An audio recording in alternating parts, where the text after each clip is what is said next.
Impossible d'y échapper en Cornouailles. La Cornish Pasty est à chaque coin de rue. Dans le sud-ouest de l'Angleterre, 120 millions de ces tourtes seraient produites chaque année. Cette boulangerie utilise principalement des ingrédients locaux et la préparation se fait à la main. Ça, c'est de la viande qui va dans la pâte brisée. C'est de la hampe de bœuf. Elle est en petits morceaux pour qu'elle cuise mieux. Il y a des pommes de terre, des rutabagas. Vous pouvez voir la légère différence de couleur. Et des oignons.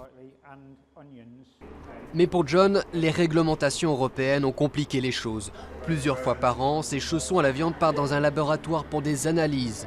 Au-delà du coût pour l'entreprise, selon lui, ces règles édictées par Bruxelles sont déconnectées des réalités locales.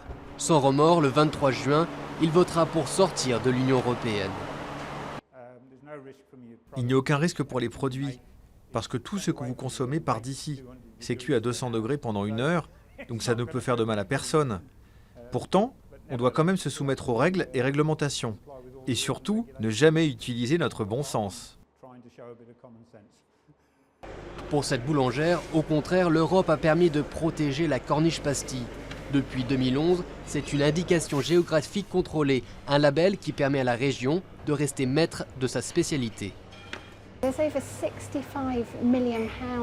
Le commerce des pastilles représente plus de 80 millions d'euros en Cornouailles et c'est vieux de plus de 200 ans. Pourquoi voudriez-vous que l'on prenne ce risque?